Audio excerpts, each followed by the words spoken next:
What's up, guys? Today on Throwback Thursday, we're going to be talking about why Steve Kinser's trip into NASCAR wasn't successful and how it could have been. Coming up next.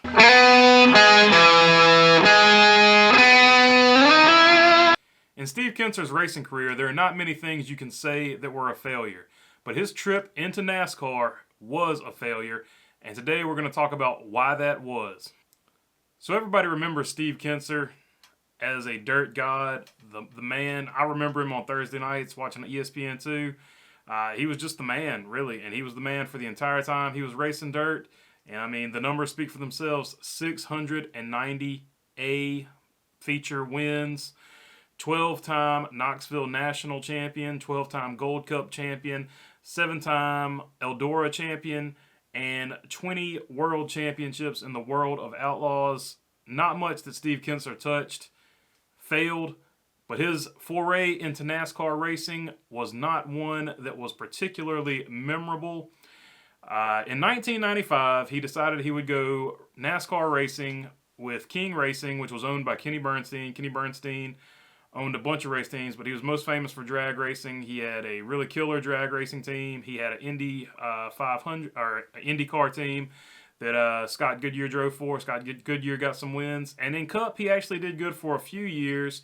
He had Ricky Rudd, Brett Bodine, and Morgan Shepherd. All those guys got pretty good finishes. Ricky Rudd actually won a couple of races for him, and Brett Bodine actually won a race in North Wilkesboro, even though he didn't technically win it. It was a scoring and timing issue.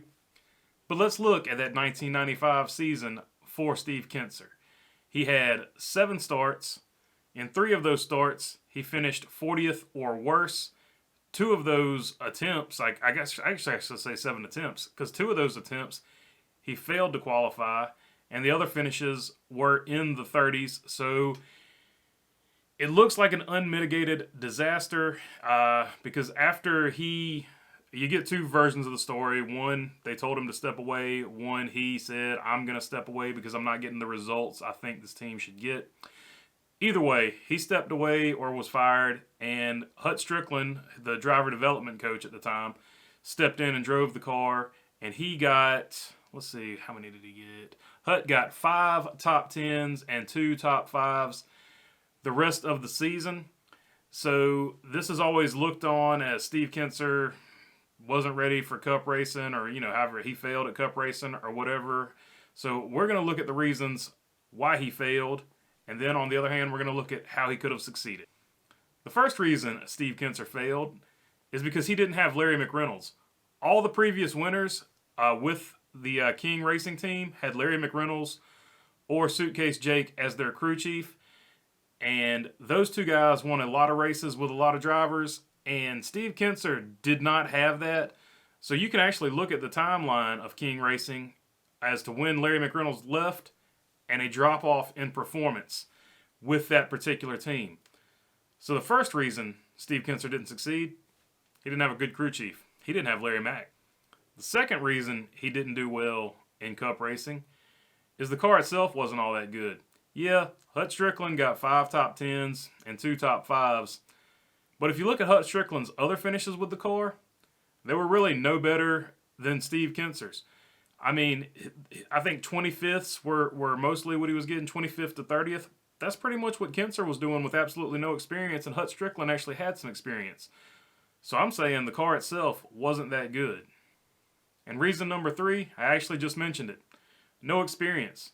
This guy went straight from racing World of Outlaws to racing 3,500-pound stock cars on pavement.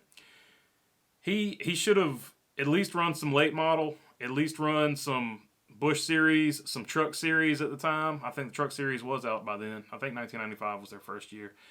So he should have run some of those before he jumped into Cup. So without any type of experience and then just jumping into Cup, it's very similar to what Jimmy Johnson's doing right now in IndyCar. You're not going to look good your first couple of years. It's going to take you at least 2 or 3 years to get some experience, to get some build-up, because you look at all the guys that come from dirt now that are good, they do spend at least 2 or 3 years developing their asphalt talent. And so that's one thing that really hurt him. Okay, so now let's go on to see what he could have done to make this thing work for him.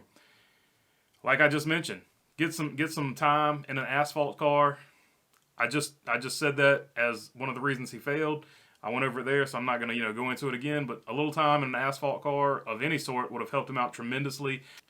Thing number 2 he could have done to be better: go with a better team. If he had been with Hendrick or Roush or one of those powerhouse teams back then, Junior Johnson Racing was good back then, although they were actually on a downward slope at that point.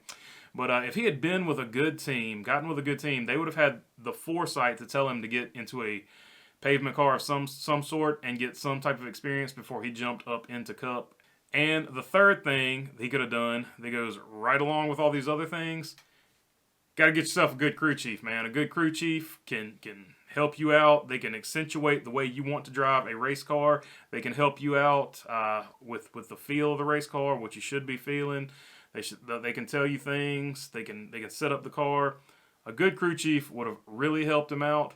So I think those 3 things: some asphalt experience, a good crew chief, and a good team.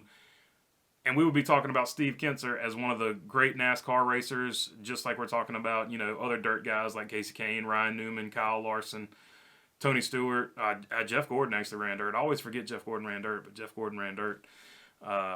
He would probably be in the same category. He would have some wins, and we would be talking about Steve Kinser not only as a 20-time World of Outlaw champion, but he probably would have made some noise of some sort in NASCAR if he had gotten a proper chance. So me saying that, do I still look at Steve Kinser's time in NASCAR as a failure? I don't look at it as a failure from a driver's standpoint. I look at it as a failure from everybody involved. Like, nobody was looking out for this guy. Nobody had his best interests in mind. I think Quaker State just thought, hey, he's good on dirt, let's stick him in a Cup car, and they think it's going to work out. It's just not quite how it worked. All right, that's all I got for you today. If you like the content, please subscribe down below. It helps me out a whole lot, and I really appreciate it. If you got a comment, leave it in the comment section. I love to read the comments, and other than that, thanks for your time. Peace.